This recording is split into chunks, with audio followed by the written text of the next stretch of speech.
think there's just been a lot of growing up all around. There's been a lot of moving.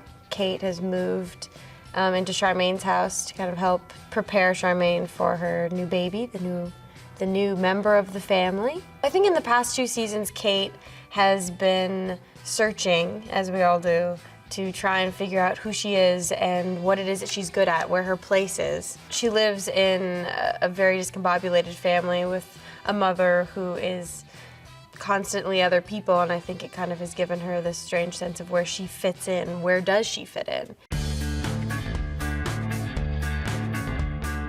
Tara's going back to school, and it stings Kate a little bit just because she doesn't want to go to college and has been pressured into it.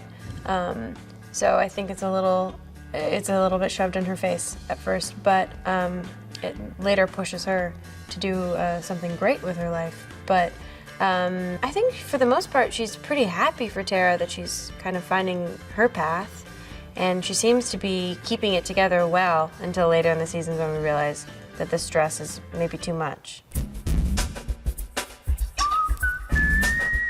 Well, we saw a little bit of Max cracking last season. I mean, he definitely had his outbursts. He beat up a guy, and is definitely, you can see that like the threads are starting to come on loose.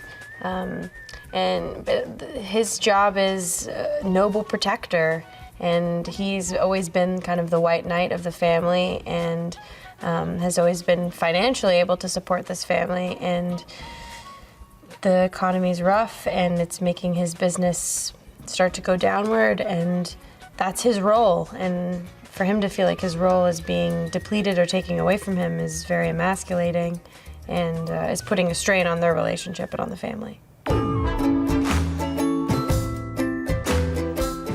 Kate and Moosh are as solid as ever. Marshall is constantly giving her advice, and finally hits the point in a couple episodes in when he's like, "Why are you always asking? Just do what you want to do. Go talk to people. Go figure it out."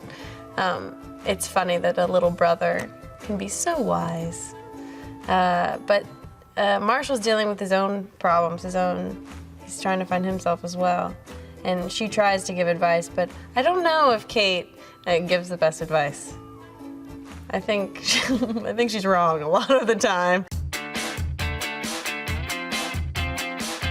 Kate has her first healthy relationship. Amazing. His name's Evan. He is a commuter and is always traveling, and so they have a very interesting relationship at the beginning of a lot of stops and starts along the way of trying to figure out where they each fit with one another. And he has a little bit of a past and some reservations in being in a relationship.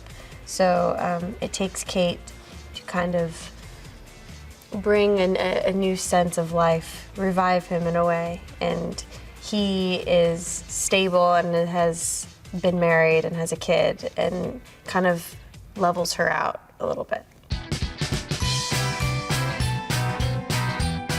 No matter what happens throughout the year, we come back at the same exact time and do the same thing and sit at the same table, and we have our certain seats that we sit in, and at the bar or at the table. And to think that I was the same age that Kira is now when we started, and to look at him and be like, oh my gosh, I can't believe how long I've known you. I can't believe I've known these people for so long. They are family.